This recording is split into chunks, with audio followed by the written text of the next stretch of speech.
ግን ትዳር ከአላህ ስለሆነ ዱዓ አድርጋችሁ በተለይ አረብ ሀገር ያላችሁ እህቶች እውነት እዚህ እኮ ኢማን የለም። እውነት ኢትዮጵያ ላይ እኮ ኢማን የለም። እኔ እንጃ ኢማኑ በቃ ሙጥጥ ያለ ነው። ግን አረብ ሀገር በተለይ በመዳም ኩሽና ብቻችንን ሆነን ዱዓ የምናደርገው በጣም ነው ወላሂ የሚደርሰው። እኔ ሀቂቃ ማለት ነው እዛ ሆኜ የምለው ሁሉ አላህ ያረግልኛል ማለት ነው። ስለዚህ እውነት እዛ ብቻችሁን ሆናችሁ እናንተና አላህ ብቻ ስለሆናችሁ እውነት በደንብ አድርጎ ነው አላህ የሚሰማችሁ። የትዳር አጋራችሁን ተኔ ተመሳሳይ አርግልኝ፣ እኔ የማስበውን የሚያስብ አላህዬ ብላችሁ እውነት ዱዓ ታረጋችሁ፣ ቅርአታችሁን እየቀራችሁ እውነቴን ነው የምላችሁ ቶቼ ክርስቲያን ወገኖቼ ደግሞ ጸሎት እያረጋችሁ ታረጋችሁ ምንም ነገር አላህ አስተካክሎ ነው የሚሰጣችሁ። የምትለምኑትን አላህ ያደርጋል። ስለዚህ አሰላሙ አለይኩም ወራህመቱላሂ ወበረካቱ። ውድና የተከበራችሁ ጠቢባ ሚዲያ ቤተሰቦች ባይቦች እንዴት ናችሁ? ከኔ ጋር አልሐምዱሊላህ ሁሉም ሰላም ነው። ክርስቲያን ወገኖቼ ሰላም ብያለሁ።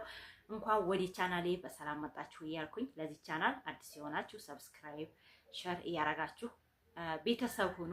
ሁልጊዜም ቁም ነገር ለእናንተ ይጠቅማል የሚል ነገሮችን ሁሉን አቀርባለሁ ማለት ነው። ቶችና ደግሞ ኮሜንት ላይ ብዙዎቹ ሲጠይቁኝ እሱን ጥያቄ ከእናንተ ጋር ተማክረን ለነሱ እንግዲህ የሆነ ፕልሃት እንዲናገኝላቸው ለዛ ችግር መፍትሄ እንፈልጋለን ማለት ነው። ቶችና ዛሬ ደግሞ አንዲት እህታችን ምን ብላናለች?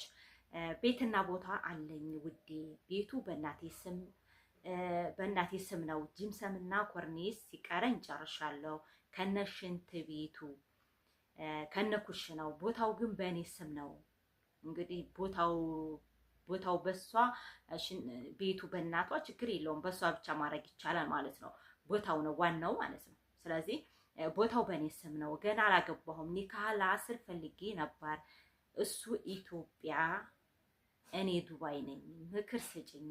ኮሜንታተሮችም እንደዛው ብላለች ማለት ነው እህቶቼ። እና እንግዲህ ማለት ነው እህቶቼ አንድ ነገር ማስታወሳችሁ ነገር ትዳር እንደውም የሆነ አብደላህ የሚባል ልጅ ስለማፋታት እያሰባችሁ ነው እንዴ ትዳር የምታስቡ ተረተው እህቶቼ ብሏል እዚህ ኮሜንት ላይ ማለት ነው። እና ትዳርን ስናስብ እፈታለሁ ያን ሰውዬ እፈታለሁ ብላችሁ ማሰብ የለባችሁ። እውነት እንደው አላህዋ እሱ የትዳር አጋሬን በቃ ጥሩ ሰው አድርግልኝ፣ እኔን የሚመስል ስጋና ከደሜ አንተ በቃ መልካም መሆን የተስማማ ስጋና ደማችን የተስማማ አድርግልኝ ብሎ ዱዓ ነው እንጂ ገና ከሱ ጋር ተጋብተን እፈታ ይሆናል ብለን ማሰብ የለብንም። ደግሞ እህቶቼ አንዳንዴ ማለት ነው እኔ በእኔ ምርጫ ማለት ነው የማትወዱትን አታግቡ።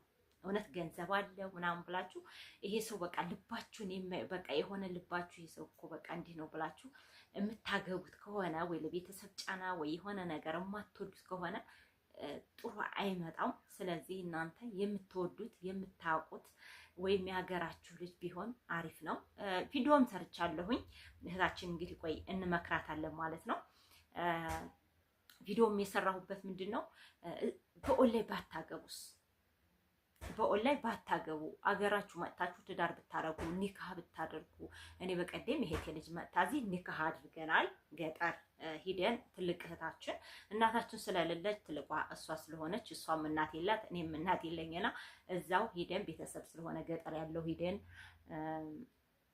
ኒካህ አድርጋለች ማለት ነው። እና ያው እንግዲህ በኦንላይን ነው ግን ያገሯ ልጅ ነው። አልሐምዱሊላህ ያገሯ ልጅ ነው ማለት ነው። ስለዚህ የምናውቀው ልጅ።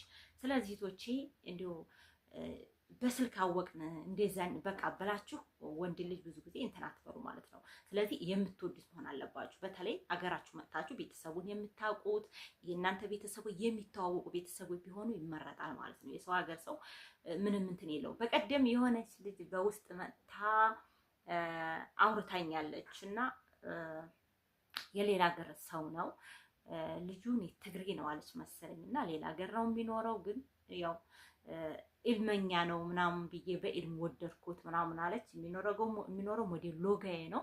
እሷ ግን ዱባይ ነው ያለችው። ይሁን ሳኡዲ ትሁን በዚህ መጥታ አማክራኛለች በውስጥ ማለት ነውና ባገባውስ ምን ትይኛለሽ እንደዛ ብላ አማክራኝ። እህቴ ተረጋጊ፣ ሰው አንደኛ በእንተናችን ቢሆን በቃ በሀገራችን የሀገራችን ልጅ ብሔር ተብሔር ሳይሆን እንደው የሀገራችን ልጅ እውነት ቢሆን አሪፍ ነው ማለት ነው። እና እንደዛ ብዬ ነግሬያት ቢያንስ 1 ወር ምናምን መጥታ በውስጥ በዛው በኤሞ እውነት የተጻጻፍ ነው ራሱ አለ ማለት ነው። እና በቃ ልክ እኮ ነሽ ያ ልጅ እኮ እንደዛ ስልክ የተሰብረው ምናምን ብሎ እንደገና እንትን አለልኝ እኔ ፈልጌው ያኔ በቃ ያኔ ተወጅ ወደርሽ ወይ ምናምን ብዬ ያኔ ያለውን ነገር እንትን አልኳት ማለት ነው። እና ልክ ነበርሽ እንደውም አልሐምዱሊላህ ተቅርብ መመለሴ ምናምን ብላ በውስጥ መልሳልኛለች። እና የሀገራችሁ ልጅ ቢሆን ለትዳር ትመርጡ በጣም አሪፍ ነው እህቶችና ኒካህም ደግሞ አገራችሁ መጥታችሁ ብታረጉ አረብ ሀገር ሆናችሁ ኒካህ የምታረጉት ከሆነ የእሱ ቤተሰቦችና የእናንተ ቤተሰቦች ቢተዋወቁ በጣም አሪፍ ነው ብዬ በእኔ ሀሳብ እንትን እላለሁ። በዛ ላይ ደግሞ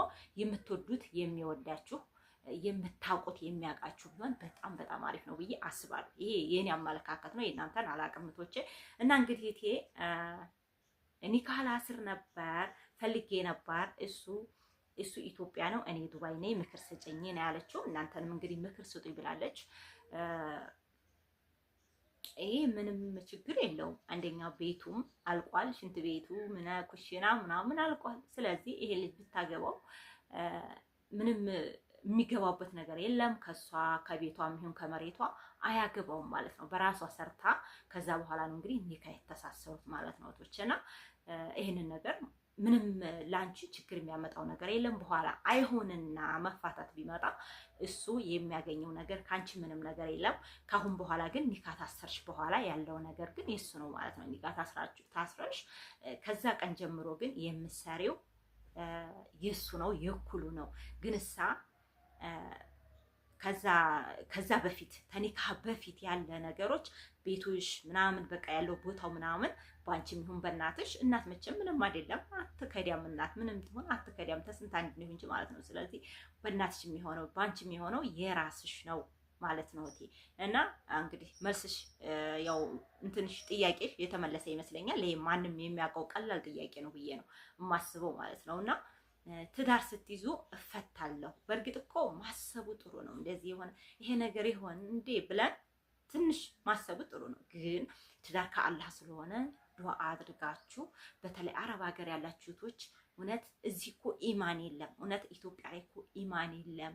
እኔ እንጃ ኢማኑ በቃ ሙጥጥ ያለ ነው። ግን አረብ ሀገር በተለይ በመዳም ኩሽና ብቻችን ሆነን ዱዓ የምናደርገው በጣም ነው ወላሂ የሚደርሰው። እኔ ሀቂቃ ማለት ነው እዛ ሆኜ የምለው ሁሉ አላህ ያረግልኛል ማለት ነው። ስለዚህ እውነት እዛ ብቻችሁን ሆናችሁ እናንተና አላህ ብቻ ስለሆናችሁ እውነት በደንብ አድርጎ ነው አላህ የሚሰማችሁ። የትዳር አጋራችሁን ተኔ ተመሳሳይ አርግልኝ እኔ የማስበውን የሚያስብ አላህዬ ብላችሁ እውነት ዱዓ ታረጋችሁ ቂርአታችሁን እየቀራችሁ እውነቴን ነው የምላችሁ ቶቼ። ክርስቲያን ወገኖቼ ደግሞ ጸሎት እያረጋችሁ ታረጋችሁ ምንም ነገር አላህ አስተካክሎ ነው የሚሰጣችሁ። የምትለምኑትን አላህ ያደርጋል። ስለዚህ ዝም ብለን ዘገዴው ብለን ወይ መቸኮል የለብንም። ትዳር ቀላል ነገር አይደለም። መውለድ አለ፣ ቤተሰብ አለ። ቤተሰብና ቤተሰብ ደግሞ ሳይዋፈቁ ሲቀር በጣም እንትን ነው። ስለዚህ ይሄን ነገር አስባችሁ ቢሆን በጣም አሪፍ ነው ብዬ እላለሁኝ። የኔ አስተያየት ነው። የእናንተን ደግሞ እስኪ ኮሜንት ላይ አስቀምጡልኝ እላለሁ እህቶቼ። ሰላማችሁ ይብዛልኝ። እንግዲህ ሰሞኑን ደግሞ ዩቲዩብ አዲስ አልጎሪዝሙን ቀይሯል እያሉ ነው። ዩቲዩብን መስራት የምትፈልጉ እዚህ ድረስ እያዳመጣችሁ ተሆነ በውስጥ መጥታችሁ 5000 ብር ትከፍላላችሁ። እኔ አካውንታችሁን ቬሪፋይ አድርጌ አስተካክዬ እሰጣችኋለሁኝ። በዛ በአዲሱ ህግ በራሳችሁ ማለት ነው ትሰራላችሁ።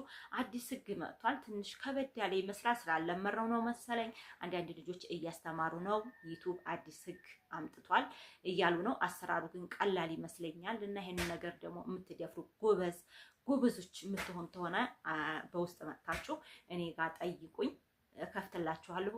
ግን ያው እንደ ማንኛውም ሰው የተወሰነ 5,000 ብር አስከፍላለሁ። ግን ለብዙ ልጆች ከፍቻለሁ ማለት ነው። ግን እኔ ከፍቻላችሁ ደግሞ ቪዲዮ ሳትለቁ የምትሰሩ እህቶች እናደዳለሁ ማለት ነው። ስለዚህ ቪዲዮ ትለቃላችሁ። እዚህ አንዳንድ እህቶች አሉ በጣም እውነት በጣም የማከብራቸው እኔ የከፈኩላቸው 3-4 ልጆች በደንብ እየሰሩ ነው። ሌሎቹ ግን የተውትም አሉ። እኔ ከፍቼ ሰጥቻችሁ ደግሞ ጠንከር ብላችሁ ማሰሩ ተሆነ እጣላችኋለሁ ማለት ነው። እሺ እህቶቼ እና ሰላማችሁ ይብዛልኝ። እና እህቴ እንግዲህ ወደ አገርሽም ይሁን እዛም ሆነሽ ኒካ ካሰርሽ አንቺ ምንም ነገር እቤትሽም ቦታሽም አይገባም። ኒካ ማሰር ትችያለሽ። አላህ እንግዲህ መልካሙን ትዳር መልካሙን ልጅ የደስታ የፍቅር ያርግልሽ እላለሁኝ። አሰላሙ አለይኩም ወራህመቱላሂ ወበረካቱ። ላይክ አርጉልኝ እህቶቼ፣ ሰላማችሁ ይብዛ።